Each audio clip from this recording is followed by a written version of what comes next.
Ebintu bitabuse mbu munnange Kasuku mutemu akatambi tukalina songa te famire ya Alien Skin yepondose eri mu kuteeseganya n'abeddwaliro ly'Ensambya okulaba nti nno bano basonyiwa Alien Skin. Ate ye Olivia Lutaya ayina obubaka bwawadde President Museveni akatambi nako weekali. Obadde okimanyi nti nno munnange Antikaduuka bamaze ne bamuzuula gyali. Ebyo n'ebirala bingi mukwano bye tukuletedde olunaku olwaleero katusooke tubuuzeeko ku Pius Payet webale kuba nti n'okwoli Godfrey Maliko, tuyina mukwano gwaffe ayitibwa Nakankuke Esther, tuyina mukwano gwaffe ayitibwa Chalimpa Nsamba, Calvin Charis webale kuba nti nate mwenna kwemuli n'abalala gweteeka buteesa abo bakabo mu comment section tujja kubeera nga tetukubuuzako mu ngeri ey'enjawulo.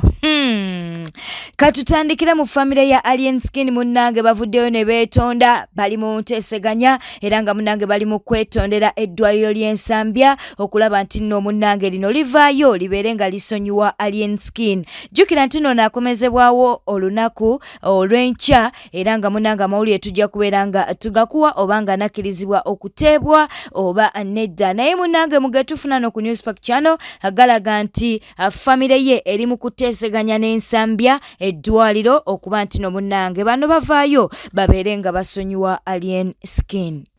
Ensonga ya Patrick Mulwana oluzi bamuyita Alien Skin ne gurupu ye okukuba basawo Ensambya, ensonga ezo bali mu kuteesaganya enju zombi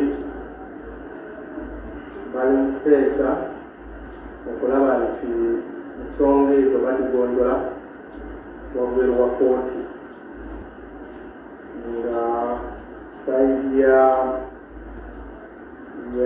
Patrick Mulwana bali mu kusaba ekisonyiwo naye enga poliisi tulinda bulinzi ng'erinavaayo mu kuteesaganya okwo okugondola ensonga ezo tujja kutambula ne kyebasalawo kasabagana ogwafu guwedde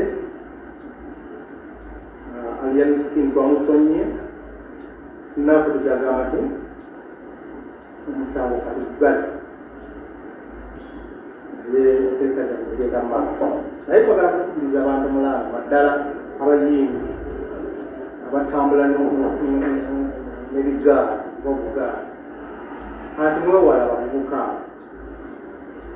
abo babawagga nga buli nabo naye ng'oli eri weka mu kaduku ng'ojja kukaba mazito bubajja kubeera eri ssanyu kubanga gwe mukama waabwe tetujja kujja tukukwata yoke tubatukoze ki tubanoona kati mwewale bavubuka abo obwagala security tunaye omu oba babiri naye si okutambula n'abavubuka kumi banyagula amasimu abakuba abantu bakuwaga nolowooza nti kuli waggulu w'amateeka nedda. Subscribe nga liking nga atereka obubaka bwawo mu comment section. Ebyakasuku munnange bibi abavuddeyo ne babeera nga ate bamulumiriza mbu Kasuku mutemu bamujjiddeyo munnange abantu abagambibwa okuba nti nno yabatemudde oba nga yali emabega w'okufa kwabwe abagenze ne bajjayo Katolubwama ne balyoka babeera nga ate bajjayo Jjajja Ichuli n'abantu abalala bangi munnange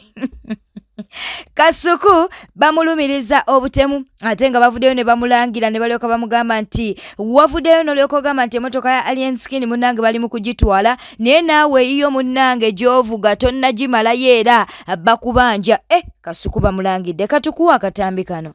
Bannange mu nsonyi okwogera kino naye bafuutu bigere baalinga batuufu ku Kasuku leero nange lwenkakasiza nti ekisajja ki state agent kyennyini.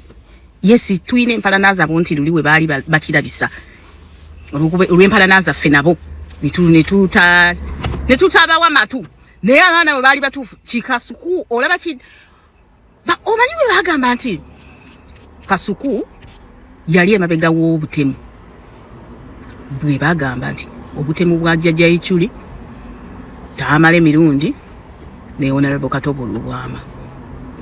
Kati it makes a lot of sense kubanga Kasuku ye yali amanyi ewaabwe, Kasuku ye yali amanyi gye bagula bamalaaya, ye yali amanyi gye banywera, era nga akatwa n'omuntu okubwa amasasi asobola buli nnyo okulagirira we bali. Ada ku TV aze ku ka TV oba ku ka channel ke nagamba mbu simanyi mbu Alien Skin mbu bamubanje motoka ya Range Rover mbu okuba yagitema mbu agirete mu sente tezinagwayo. Kasuku nawe ye motoka yo nawe jovuga nayo tenagwayo nawe oli ku kibanja mpola sebo nabyo tubimani. Ate kisajja kino kakati nze ndaba lwaki Kenzo yakiwutula nga kize kibumpuguma kimuwaayiriza mbu nno mbu musiyazi.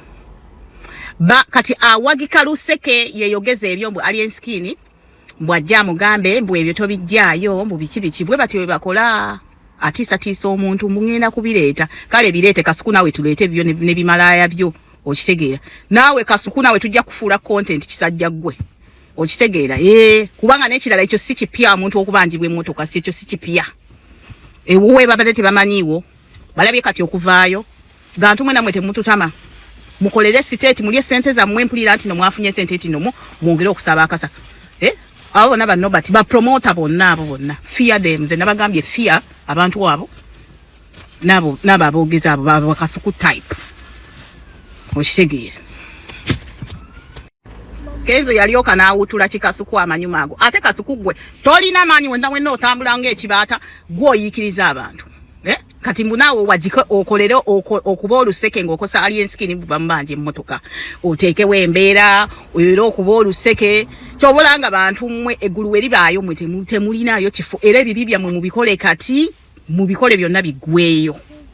Ate bafuutu bigere baali batuufu ku kisajja kino bannange wampala nayaffe n'abaana naye oluusi ako kankakkatize oluusi boogera amazima ku gasajja gano agasajja ge gakolerera ddala n'abantu abatunyigiriza ffe okitegeera be bawaayo n'adressi z'abantu ne batemulwa bano abasajja bwe bati abantu ne baloebwa obutwa olaba abakola ebintu webiti olw'essente bano baatundatunda dde emyoyo gyabwe tebalina mukwano era nze neewuunya abantu ababeera mikwano gy'abano abantu tebalina mikwano era naawe bw'obanga oli naye should be purely business kuyisaawo bibyo ng'ogenda kuyisaawo bibyo ng'ogenda kati gwe gw'ogamba nti no simanyi bamubanja emmotoka gwe yo naawe ng'eri ku kibanja mpola naawe yo bagibanja wano weesiba ku repimbu nno omwana we wacupa gyoba nti no olina obukakafu okitegeera gyoba nti no oli musajja we tasobola kufumita bulungi oyo nga naye ng'azadde obwana yali asobola bulungi nnyo okukola omulimu naye weesiba ku mukazi malayo video anyway naffe tugenda tutandikanga okubageya ebintu byammwe tugenda kutandikanga bireeta ate tugenda kuyimiriranga n'abantu bennyini ababalabisa okitegeera wano tuwakulaba ng'okaaba obuzigo obw'ekirogo kugundi kono Brian White kumbe gwe kennyini gwe baali bakozesa okumulyamu olukwe gwe kennyini gwe wamuleetera okuwaŋŋanguka gwe kennyini gwe wasetinga ebyo bimalaaya ebyo byajja ne bimwayiza mbu no yabikwata Kasuku oli musajja mubi nnyo naye fuutu bigere yali mutuufu bannange kino temwewuunya nti nkyogedde naye neetegereza ensonga zino ng'ogyeko empalana zaffe ne bafuutu bigere waliwo ebintu ebimu biboogera akuba nabo balimba nnyo ne babuzaabuza ebintu nnyo naye ku Kasuku evidently buli kimu kiri mu feesi yaffe ate mulekera okuŋŋa nti buli anatula ku channel lwaki boogezi bokka ate abagezaako okulabisa gavumenti Ichuli bwe yafiira yali atandise okukyuka nga alabisiza ddala nga takyatya bakati olubwama bagundi abo batamala emirundi abaali bakubanga balwabo ogwo era nga Kasuku yabirimu Brian White musajja watu nawaŋŋangukira eyo kati yakomawo tewali na muntu amanyi gyali era Brian White weekwekerenga ddala mwe abantu mwena mwe basocialise abali ekyo simanyi mwe boogezi Kasuku mumulabe mudduke si mwangu nnyo erizo batundatunda dde emyoyo it's all about money era naffe tujja bageya si mu bubi luli twali ebintu byammwe tubiwulira ne tusirika tukyaleeta ndeeta olwa Kasuku ne side chikiwe Newspack channel quality werabira kuba nti nate oleka obaka wao mu comment section necho inosoko okukola kwe kulaikinga video ya feno mukwano ate era noleka obaka wao mu comment section tewerabira okusubscribinga n'okunyiga akade ka notification. Ono ye Olivia Lutaya munnange tasaaga avuddeyo n'abeera nga ate asaba President Yoweri Kaguta Museveni mbwa abawe entebe yaabwe. Ono no yateereddwa naye agambye nti anewe batandi mutadde tebakoze nnyo kyamaanyi yabadde asobola okuba nti nate amalako ekibonerezo kye bw'ati Olivia bw'avuddeyo n'agamba katubeere nga tukuwa akatambi kano omwana ono munnange tatya. Omwana ono tatya. Kiki wandigambye mukulembeze w'eggwanga ng'oli ku mpewo wano? President waffe Kyagulanyi oba Yoweri? Gambye mukulembeze w'eggwanga, the president of Uganda, Yoweri Kaguta Museveni. Yoweri Museveni tubadde tusaba ntebe yaffe.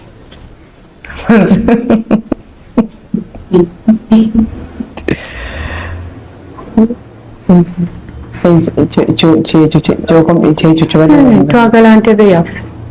Ate okumwebaza kwanga he pardoned you guys ne babata bulungi nnyo ne babasonyiwa emisango. Bandindese n'enkola emyezi gyange esatu ne wiiki 22 ze bampa naganadde nfuluma mu January. Akola emyaka 4 tugenda mu December wali January mbadde nfuluma. Kisonyiwo sikyetaaga kuba nali nakikolerera. Sina kyakwebaza mpozi okwebaza ekigeza wandisobodde okuguma paka January. Mpozi okwebaza President waffe Kyagulanyi Ssentamu Robert yebala okutubeererawo otulabirira tukyali ku saidi ye nze nkyali ku saidi ye paka. Subscribinga, likinga, ateleka obaka bwawo mu comment section nga anti kaduka bakyagenda maaso n'okuba nti no bamunoonyereza kubigambibwa nti no yali ya ssente z'abakadaama nga basuubiza okubakolera business munanga ate n'atakikola. Munanga avuddeyo n'abeera nga akudaalira ku Facebook n'alyoka agamba nti munange Canada gyali.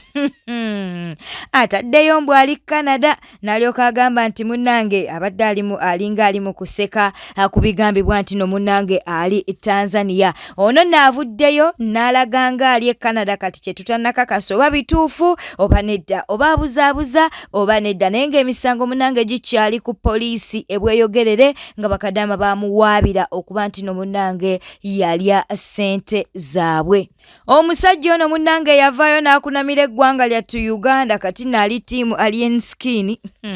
Avudde n'alyoka agamba nti Alien Skin bw'atateebwa munange agenda kubeera ng'alekulira ekifo ky'alina mu NRM ate agenda kubeera ng'ava ne ku mutimbagano.